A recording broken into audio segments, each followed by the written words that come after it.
Okay. Welcome back to the podcast where I spit babble at you for a long time. And for some reason, y'all love it. So welcome back to the pod. Today, I'm so freaking excited. I'm going to try to do these a little bit less edited and really just hang out and try not to edit this. So let's see how long it takes me to mess up. Haha. Okay. Today we're doing a girl talk. We're doing a girl talk again. You might be like, Nikki, girl talk again? And you're welcome. You're welcome. I don't even know what I'm saying right now. Life update time before we get into it. I just got back from Mexico.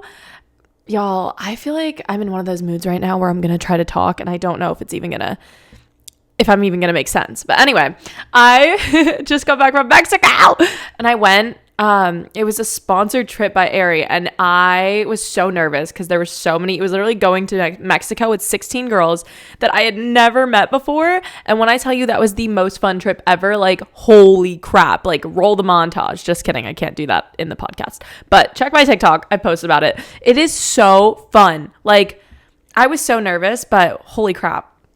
What a vibe. Everyone was so sweet. And I get a lot of girl anxiety, when I'm hanging out with girls, because growing up, I was always bullied. So I was 16 girls I never met sounds like a literal nightmare, especially if they already know each other and crap. But it was so fun. I had nothing to be worried about. And everyone was so nice. Wait, I don't feel like myself. I need to put my ring on. Okay. Anyway, let's get into today. We're going to be doing girl talk and I love these episodes. I honestly was feeling a little unmotivated with the podcast and then randomly I got all this energy and I was like, wait, I want to film a pod. So here we are and I'm really excited and I love filming these. As soon as I turn the camera on, I'm like, wait, I love talking to you guys.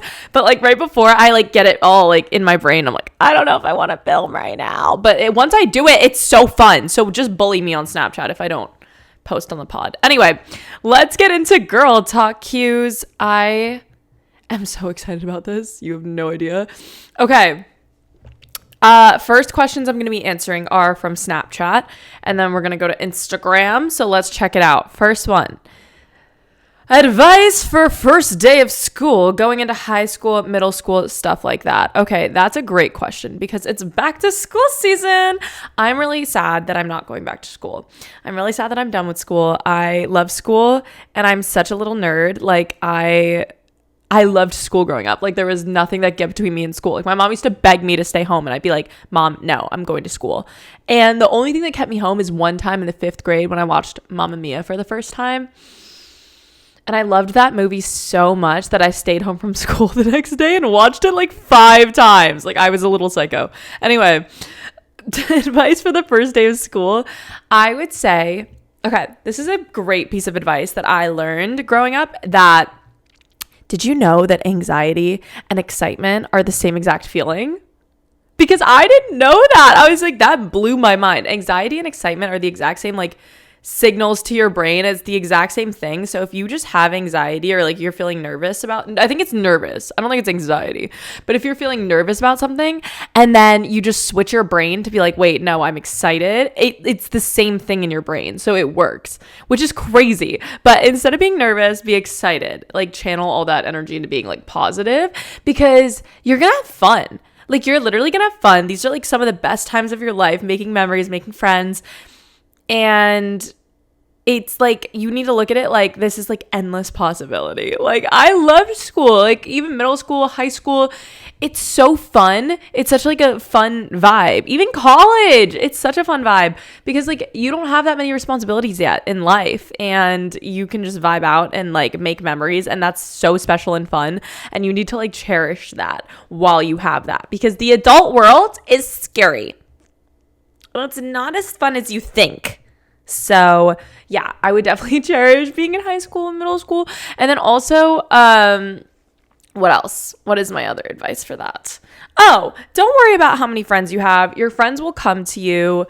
You will attract the people that vibe with you the most. So don't stress about not having friends yet. Don't stress about being alone.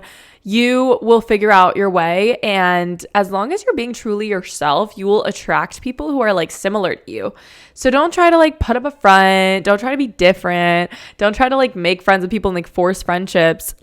Just vibe. Sit back, be yourself, vibe. You will attract people who are very similar to you, I promise. So that's a vibe. Oh, also go out of your comfort zone. Talk to new people. Join little activities. I literally was so scared to join things in high school, and I regret it because like I feel like it'd be kind of fun. But then again, the girls at my school were like so mean that like maybe it wouldn't have been fun. I don't know. Anyway, okay. Next question. Procrastinating or Oh, these are two different questions. Okay, advice for procrastinating. Ooh. Okay, me being like, I don't know what to tell you because I procrastinate a lot. I would just say that it's always a bigger deal in your head than it actually is. Like the task that you're procrastinating is always going to be a bigger deal in your head than it is if you actually just go and do it. Literally me with this podcast. I love filming this podcast. And for some reason I was stressing myself out over it, being like, I don't want to film. And here I am having a blast. Like it's always, and even like when cleaning my room, like homework I would put off, like bro, like it's always a bigger deal in your head. Hydro flask break. Why did I just call this a hydro flask? It's literally a Stanley. Anyway, I just channeled like 2020 Visco girls. Hydro flask. Anyway, deep breaths. Anyway, what was I saying? Oh, procrastinating. Girl, it's always a bigger deal in your head than it is to just go and do it. So at least start it. And if you don't want to finish it, that's fine. But at least if you start it, you're going to get a lot further than you think you would have. So definitely do that. And that's my procrastination advice, even though I am such a hypocrite and I don't follow that advice. Okay. Anyway, struggling to be proud of yourself. Ooh, what a deep topic that we could dive into. I am an overachiever. It's so hard for me to not be hard on myself because I constantly have like goals that are pretty big. And even when I was a kid, like I was like, oh, like I don't want to live a normal life. Like I know I want to do something like out of the box. Like I know that that's what I want to be doing. And like living in like a normal life was kind of scary for me. Like I wanted to do a lot and I wanted to be known. When I was a kid, I wanted to be like a famous actress. That was like my original life goal before I like realized I was terrible at acting. But it's really hard when you were built with that personality or you have parents that are really hard on you. It kind of like instills this like you're never good enough mentality, and that's bad. Because with manifestation and like manifesting things that you want, you have to be happy with where you're at and you have to be proud of yourself, because those feelings of like happiness, gratitude, being proud are what's going to attract even more good things into your life.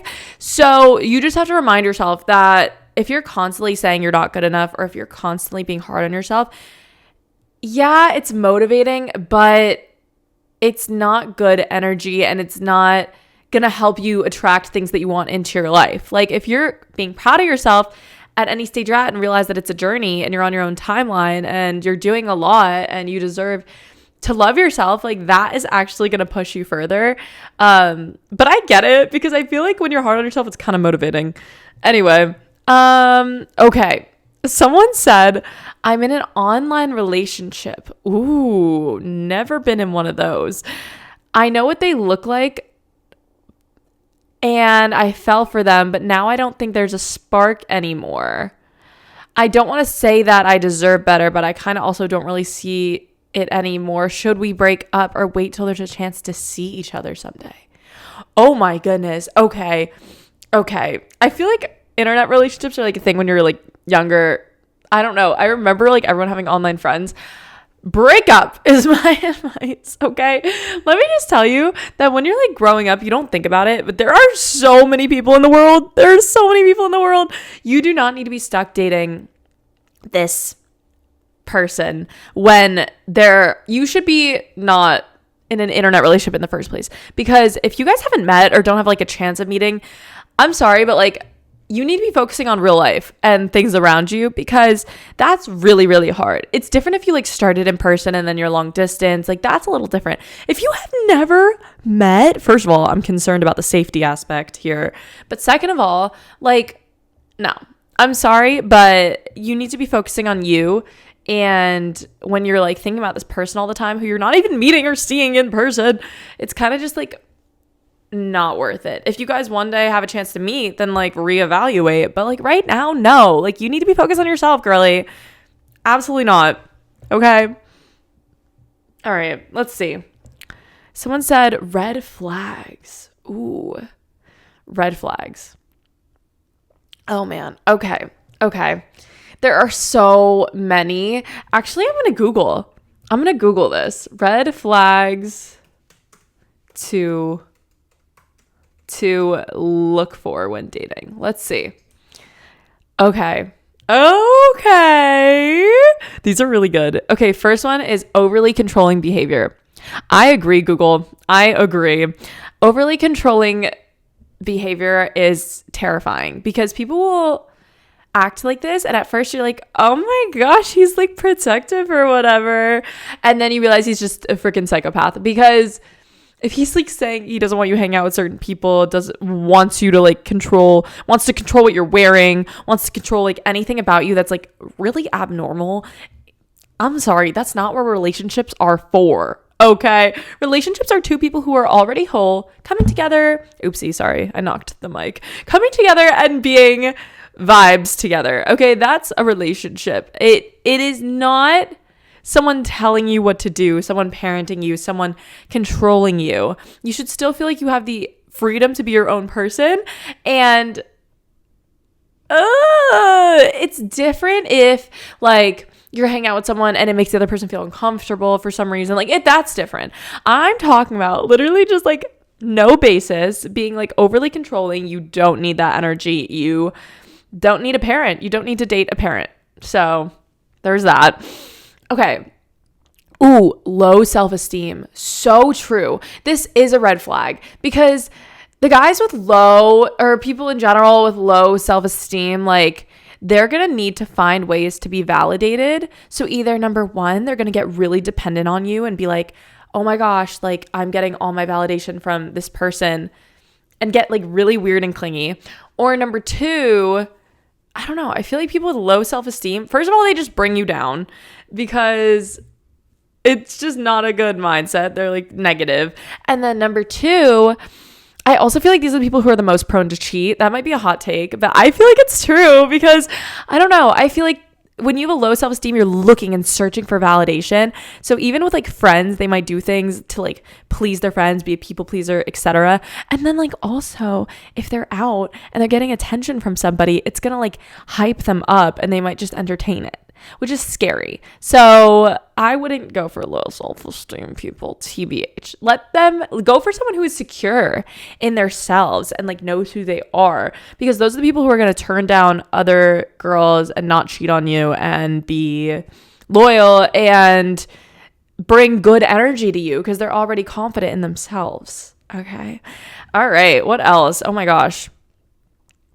Substance abuse. Oh my gosh. If he does drugs and is an alcoholic, whatever it is, if he's like constantly using substances, oh my gosh, avoid, because you become the people around you. So eventually your habits are going to like mesh. On top of that, it's just not the best, because people that usually like with substance abuse, it's hard, but people that usually do this, like do a ton of drugs or like drink a lot or like they drink all the time, it's like they have two different personalities, the person they are on these substances and the person they are off. And that's just like, you don't want to mess with that. Like you might think you're getting a certain person, but you're not, because they're two different people. And that's really scary. Yeah. Anger management issues. This one's so real. Definitely avoid boys with anger management issues, or anyone with anger management issues for that matter. Oh my gosh, scary vibes. Like I saw this TikTok the other day that was like, if someone tries to yell at you, be like, ooh, that was soups aggress, and it'll like tone down the situation because you're taking it like not seriously. And I thought that was so funny. But literally, anger management is like so terrifying because, again, it's like a different person out of nowhere, and then you don't deserve that like negative energy around you. Like those people are scary, berry, wary, Terry. I don't know why I just turned into Dr. Seuss. Anyway, what else? Let me think of myself. Let me like not go off Google. Okay, for me, my biggest red flags are if he's dull. Oh my gosh, the amount of time I've wasted in my life on dull boys who they are nothing to offer. Like, I mean, obviously they were like okay with like dating, but like Bro, like dull people, get out of here. Because I am such like a crazy out there person. Like I think I need someone who matches my energy. And I used to think that like I would need to date someone who like balances me out and is like a dull person. But you don't need that, because that's just gonna dull you down, bring your personality down. And over time, I dated this guy once when I was like 16. And I noticed that my personality after dating him, after the relationship, one of my guy friends was like, you're different. Like your personality changed. You calmed down. You're not the same. And that made me so sad, because I realized that it was just from dating this one person who was just like dull and didn't match my energy. It made me like lose part of my personality for a little while. And obviously I got it back, like Play Bejeweled by Taylor Swift. But I just don't date dull Dannies. Okay. I don't know what I'm saying right now. That's my biggest red flag. Okay. Someone that doesn't match your energy is no bueno. Espanol. Okay. Let's see. What else do we have? Oh, this is a great one. Someone said how to get over the old version of someone. Girly pop. Okay. This is really hard. Sometimes you date someone, or you're friends with someone, or whatever. You have a relationship with someone where they used to be this amazing person. You would vibe, you get along, amazing chemistry, such a vibe. Like you guys are just like, you're like, wow, this is like meant to be, like we're meant to be friends, we're meant to be dating, whatever. And it really feels like that. And then eventually they change, and not for the better. And then they're just like weird and different, and you can't get that old version of the back. And especially with breakups, I feel like this is a huge part of breaking up with someone. You like constantly think of who they were when you started dating, and you're like, oh my gosh, like what happened? Like I miss that person. And that's really, really hard. But I want you to understand that they're not the person that they were. They're completely different now. And yeah, you're going to miss the old version of them, but that old version of them doesn't even exist anymore. So there's no point in missing the person. Like let yourself mourn them and like that relationship, but there's no point in wanting to invite that person back into your life or missing that person, because they're not who they were. They're not the same person. They've changed. And I think the hardest part about that is just accepting that they're different and people change, and you can't get the old version of people back because it's not them anymore. So it sucks, but it does kind of help to like realize, okay, let me focus on who they are now and not miss like this old version of them, because it literally doesn't exist anymore. And that is so hard. Okay. Someone said, I'm in a big popular friend group. I feel like I'm fighting to keep myself in the group. I have friends I could go to in other groups, but these are my best friends.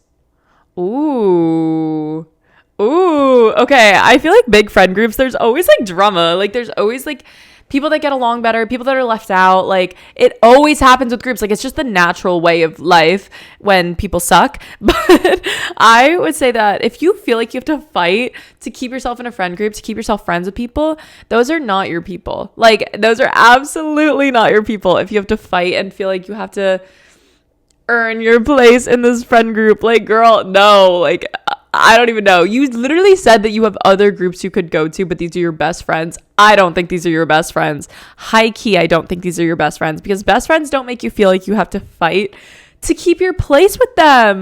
Besties are there no matter what. Bestie boos, true bestie boos are there for you no matter what. And when you're embarrassing, when you're not embarrassing, when you're cool, when you're doing well, when you're doing bad, like best friends are there for all of those parts. It's the friends that are superficial where they're only there when you're doing good. And they're only there when you're putting in the effort. They're not even putting in the effort. You're keeping all this effort to try and stay friends with them. You feel like you're the one like initiating everything. Like just like you said, if you're fighting to keep your place in a friend group, that is not your friend group. That is not your real friends. I'm sorry. And you say those are your best friends, but I highly disagree. And I highly think that you should spend time with the other groups that you mentioned, because those are probably better for you. Anything that is consistent, friends that are consistent and are with you even when you're embarrassing, even when you're cringy, even through all the bad parts, those are the friends that you want to keep around. You don't want to keep around superficial people who you have to act a certain way or change your personality to be friends with, because I've been there. And it's just never worth it. And those friendships never last. So you're putting in all this effort for something that's just it's not gonna last. Like, trust me on that. That is something I can guarantee you. And you deserve better. You deserve people who are going to be by your side no matter how weird you are, no matter how cringy you are, no matter what mistakes you make. Like, you deserve people who are going to be by your side for all of it. And those are true friends. Like, I don't even think we know what true friends are, like in high school and stuff, because you're just surrounded by these superficial, convenient friendships. And you need to learn to pick people who lift you up instead of picking people just based off popularity or based off something that's not even going to last. Like, popularity doesn't even last when you're out of high school. So, like, don't go off that. Do not go off that. Go off people who are genuinely good people, because the only friends I kept from high school are literally the ones that like were my ride or dies. So just to let you know, some little wisdom from me. Okay, that is all of the questions I'm going to be answering today. Oh, this was like a fun episode. Like, I feel like this was like juicy. Like, I liked it. But let me know what you guys think. Let me know if you guys like this episode and what you want to see next. And if you want more girl talk ones, I do a lot of girl talk ones now because I feel like those are the ones you guys like the most. And we cover a lot of topics, so it's kind of a vibe. But let me know if you guys want me to talk about any specific topic for an entire episode. I used to do that a little more, and I can do it again. And I miss making podcasts. This is so freaking fun. I love you guys. I love talking to you. You guys are my family, my friends, my everything, and my bestie boos. Rate the pod and follow the pod if you don't already on Spotify, Apple, whatever, and subscribe to the YouTube. And if you're not following me, I get these questions from Instagram and Snap. And yeah, follow my TikTok. That is everything. I love you guys, and I will talk to you in the next one. Mwah. I love you guys. Bye. Oh my God, that was a screech.